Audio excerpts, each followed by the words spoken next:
All right, everyone. Direct air travel between the U.S. and Venezuela was just suspended indefinitely. I wouldn't expect it to be back online for a long time. Like, let's say that the uprising there succeeds. Guaido kicks Maduro out. Maduro's gone. He's in The Hague or whatever.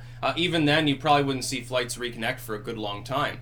The area is too unstable. You've got outbreaks of disease. You've had Ebola-like illnesses several times there. You have rampant crime, protests and riots, military uprisings. Yeah, probably not the greatest place to go, but for those who really are like masochistic, and I understand that a few groups of people would still have a reason maybe to travel there. Doctors doing like volunteer work or something, international mission, missionaries or something trying to help the orphans or whatever. Diplomats, although I think haven't we cut off diplomatic channels for the most part, so who cares?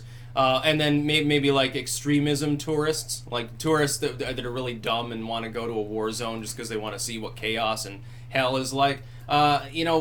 Feel welcome to do that. It'll be difficult to come back, maybe. You're going to face some extra questions at the border after that one, I guess. You can always connect through like Mexico or Cuba or something. Although I think we've re-sanctioned Cuba. I think travel is still open, though. It's just a big problem, and then there's the Cuban connection with what's going on in Venezuela, making things worse.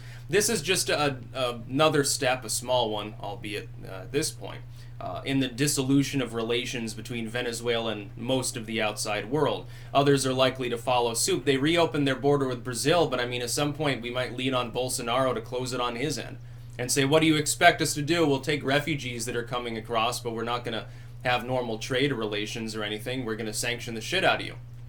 Venezuela ultimately has been isolated from most of this hemisphere. There are a couple of countries like Ecuador I don't think has a problem. Bolivia is on their side, Maduro's side tacitly. At this point, Maduro and Venezuela, though, are on different sides too. Maduro has reigned over essentially the collapse of his own nation.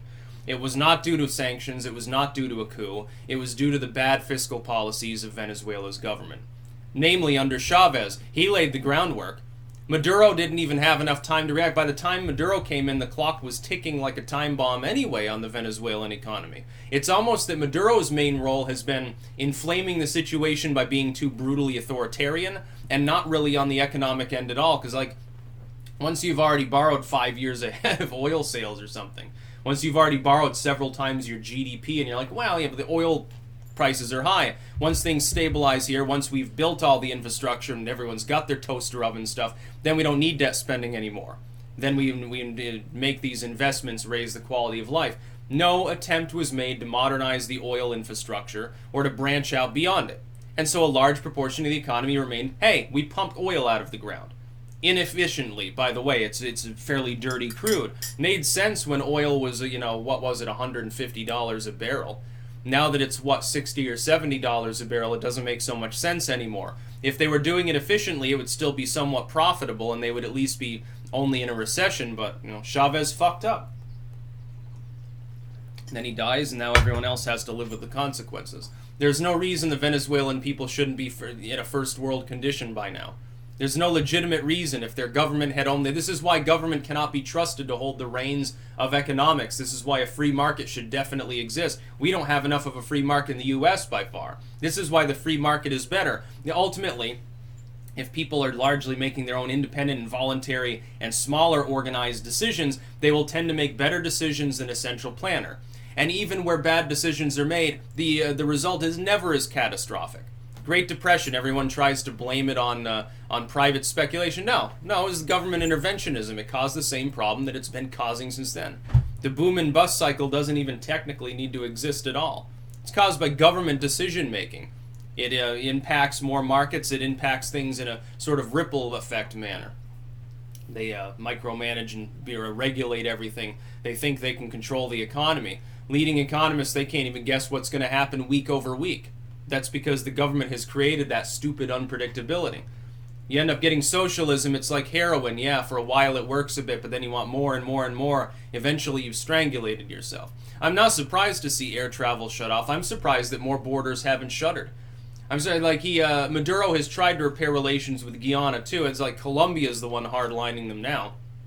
Talk about his crazed military adventures, and there have been cases where some of his troops have crossed the border and tried to like camp on the Colombian side. They have to shoot at him to get him out. I'm surprised the soldiers don't walk across and say, "Oh, freedom, thank goodness." I think in a lot of cases they fight for Maduro because they're afraid that the alternative will be worse. It's like, well, Guaido is a socialist still. Why isn't there a capitalist uprising in Venezuela? Why aren't the libertarians there flying their "Don't Tread on Me" flags, or however you translate that into Spanish? Somebody translate "Don't Tread on Me" into Spanish and put it into the comments for me. That'd be funny.